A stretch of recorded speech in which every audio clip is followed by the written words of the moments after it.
You know why he doesn't? Why don't you ask him? I feel like... Hold on. Can we please, shift gears and talk about something positive? Because this is not... I'm sorry, it's just... Okay, am I the only one who's concerned about the way Brennan speaks to Dr. Pia? I don't like the lack of respect he shows her. He did this last time when she came to see them and sort of recommended that he goes for counseling, and he became very defensive and very disrespectful. I am worried about Emily because Emily was saying off camera he's very terrible and he's trying to make sure that the cameras don't catch it. And it's like, what is he doing to her? We all want to know. But anyway, I digress. Hey there, thanks for stopping by. It's Valerie. Welcome to my channel. In this episode, I'll be reviewing Married at First Sight, Season 17, Episode 13. If you're new here, don't forget to subscribe, click the like button, turn on the notification bell for when I upload new videos, and definitely leave a comment. I'm going to request again that Married at First Sight needs to either change the producers or it needs to change the casting department because something is not right. You keep having these people come on TV that just are after fame and getting followers and really not after what the concept of the show is, because somehow along the way it sort of took a turn and it stopped being about marriages and it started being about people wanting to be on TV. That's just my opinion. Anyway, you have Chloe. She's excited. She's tried her wedding gown. She's managed to choose a wedding gown. So she's running around, she's planning on running around to sort of find the final bits for her wedding. And for me, she seems like she's someone who's very eager to get married. She gives me Kristen's vibe, the Kirsten who ended up marrying Mitch. So I hope she's really serious about getting married because Michael comes across as a great guy and it would be sad for the experts to match him with someone who's not really serious. But because she's very mature, she's 39, I hope she is serious. You have Becca go on a date with Austin where they're sort of working with flowers and stuff and they're trying to make it sexual. And I'm starting to feel like Austin is just not attracted to Becca. He's just trying to be polite. He's just trying to do everything to make sure he doesn't get himself in trouble with the viewers that he didn't treat a girl who was very sick badly, because otherwise there's no justification for him and her to be where they are, in the sense that apparently they haven't been physically intimate. They do kiss on camera at times, but it seems they really don't do much. And for me, it's like, are you worried because she's recently had surgery before your wedding, or is there something else? If there's something else, be honest and tell the experts. Don't be a shack and keep quiet and keep people in suspense and suspense and suspense. Tell the truth and keep it moving. Don't waste somebody else's time. You have Cameron. Cameron is going for his procedure. I did say it was, it seems he's got some sort of AF or some sort of flutter he was talking about. So he's going to have a procedure, but he wouldn't say what the procedure was. He really looks down. And he says he hasn't called, Claire because he doesn't feel the need to tell about anything. I think there was a lot more going on with Claire and Cameron that we didn't see. I think maybe one of them wasn't as good to the other behind the cameras. And this is why there's sort of this distance, in the sense that Cameron has completely checked out. He's focused on himself and is not willing to play up for the cameras. Whereas Claire is sort of trying to be nicey. Oh, I worry about Cameron. I really care about him. And I want him to know he's got a support system. And it's like, well, if you really cared about him, don't you think maybe... I know he said you shouldn't attend the hospital appointment with him, but don't you think maybe you should have checked on him regularly, even on camera, instead of, I don't know. We'll wait and see what they say at the reunion anyway, but I've checked out of that one. Then we go to Brennan and Emily. Brennan is the problem. Everybody thought Emily would be the problem since she has never had, or she's never been in a relationship. And the fact that she's exercised a lot of patience, a lot of empathy with this man is shocking. I would have checked out by now. I would have given up, because there's no point in you continuing to sort of work on something with someone who's not willing to do the work. Why should she continue to be patient with this man when he has not shown her any patience? I don't get it, but hey, it is what it is. So you have this mixer for the couples. There's only two couples left anyway at this point. So Brennan and Emily, and Becca and Austin, they meet up with Claire, just to have a little picnic. And it's freezing outside. I don't know why they did that. And they were trying to have a sort of barbecue and have a conversation. And obviously Becca is honest with the girls and tells them that, I feel like there's a lack of intimacy in my couple. Yes, we do kiss, we do make out, but there's no sexual sort of activities taking place. And the girls are just telling her to be patient, and it's like, well, maybe ask him why he doesn't want to, instead of continuing to be patient, because you might be wasting your time and just waiting on a man that's not going to ever want you sexually. That's just my opinion. You have Emily is positive as usual. She says she's an optimist and she's hoping that with their reset, things are going to improve. And do I see them improving? I don't think so. You have Claire talking about, Cameron and having his procedure and how she's feeling very emotional about it. Or how she, she's not going to try and hurt him. She's already done enough damage. And it's like, maybe instead of coming on camera to talk about it, maybe you should be spending time with him. That's just my opinion. You have Austin and Brennan talking about their relationships, with Brennan going on about, we've had a reset and I think it's working. And it's like, how many times can you reset and on your terms before Emily checks out? Why can't you at least be more empathetic and more understanding and give Emily what she wants? Because she's been giving you everything you need for over almost 4 weeks, I think, by now. Why can't you return the favor? And I don't get it. Anyway, I don't know whether they moved indoors or whether this was a separate date, because they then are playing pool and Michael rolls up with his crown. He says he's taking it for a spin one more time. So it seems the purpose of Michael's visit was to invite everyone to his wedding. But I thought I saw something strange, because while Becca was sort of talking, because he's anxious about the fact that he's tried to get married and he's worried that his bride will think that she's getting leftovers, or there's a reason why the other bride didn't want him. And so Becca was trying to reassure him and sort of say, we will tell her that you're a great guy and how you handle the situation. And I think I noticed Austin sort of give Becca a sign to say, no, you need to zip it, you need to stop. And it's like, why is he silencing her? Why? Are they making out the storyline or what? I don't get it. I was a bit confused about that, but Emily said she would attend the wedding, but Becca and Austin are away. So at least there's someone who's there to support him. I think he's just trying to get a lot of people there to support him as much as he can. I think the producers also want them there so that they can get extra footage, because they don't have that many couples to film. And then you have Brennan sit down with his friend and have a conversation. He's saying he's got no romantic attraction to Emily, but he's trying to describe, I've been giving her more hugs, I've been sitting down and having meals. And the friend was right to say, you can do that with a friend. You can hug your friend, you can take your friend out for a meal. That's not romantic.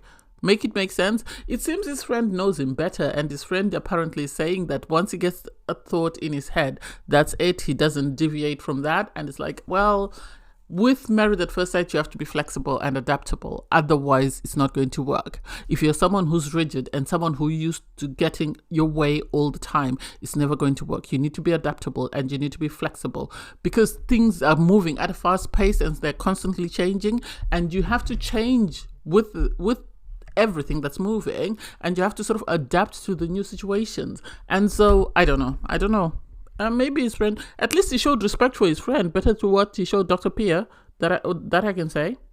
Austin and Becca are making me nervous, because it feels like there's something that is not being said. That's just my opinion. So they have this conversation prior to Dr. Pia coming, and so they're sort of asking each other, what are you going to say? And it seems Austin is very nervous about discussing sex on camera. He doesn't want things that will embarrass him, I think, or things that might embarrass his family. That's how it's coming across. And Becca just gives them a heads up that, yes, I will talk about the sex thing just because it's something that is concerning to me. And he seems prepared for it. So Dr. Pia arrives. I have to give credit to the experts this season. They have been on hand a lot more like they were in the earlier seasons, which is amazing. So she sits down with Austin and Becca. They have this conversation about sex. And I like the fact that she seemed unbiased. This is what I liked.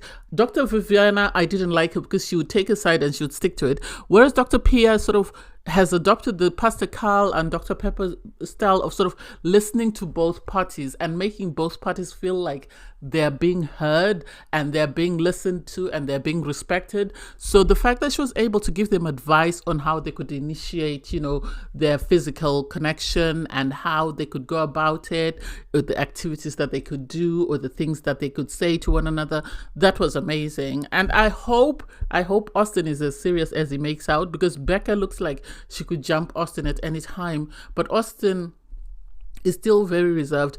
I don't know. Part of me thinks maybe the reason why he's reserved is because he doesn't know whether they're going to say yes on decision day. So he doesn't want to become physically intimate with someone and then they say no on decision day. And then that's a lot of untangling, and processing of information that he'll have to do, because he's already emotionally invested. And now if he becomes physically invested, that would be a lot of stuff for him to detangle if they both say no on decision day. I am very hopeful for Michael and Chloe, because you have Chloe going to a mani-pedi spa. She's getting her nails done. She has her best friend and her mum there. And so they are all getting ready. They seem excited, which is good. Michael is allowed to be anxious. Given what happened to him last time, I get where he's coming from, and I feel his anxiety for him as well. You then have Becca and Austin. They receive a basket from Dr. Pia because they're struggling with, their physical intimacy. So they're given activities to do. I think Austin just struggles to express himself verbally. That's what I get. Because when they had the meetup with Dr. Pia, he expressed that, he was waiting to get to know her better. Now they've got this friendship and this emotional connection. He doesn't know how to sort of move forward. And I think the basket was meant to help them sort of move forward, because I think he's got performance anxiety. I know I said he's worried that if they don't say yes on decision day, and part of it as well, I think it's emotional anxiety, because when they're doing these activities, he's supposed to reveal an intimate detail about himself. And the things that he's saying, Becca at one point had to help him and say, okay, just say you like my boobs. And it's like, seriously, is he struggling that much? I don't think they have the cameras all the time. Can't they meet up somewhere at a hotel during the day or something and just see if, they can loosen up? Because it's really awkward and really sad to see. But hey, I hope they make it work. If that couple last season could stay married, I don't see why they can't say yes on decision day. So Emily and Brennan meet up with Dr. Pia. And for me, I'm always nervous when Dr. Pia meets up with Brennan, because I think they need security, because he's very... I don't know. I don't want to call it disrespect. I get this anxiousness in the way that he talked to Dr. Pia. It's totally different to the way he spoke to Dr. Pepper in last week's episode. He had a lot more respect, a lot more restraint, and he was listening and forthcoming. I don't know whether he's always defensive because she told him that he needs to go to therapy. Everyone watching the TV can see that Brennan needs to go to therapy. Brennan needs help to process his emotions. Brennan needs help in learning how to talk to people.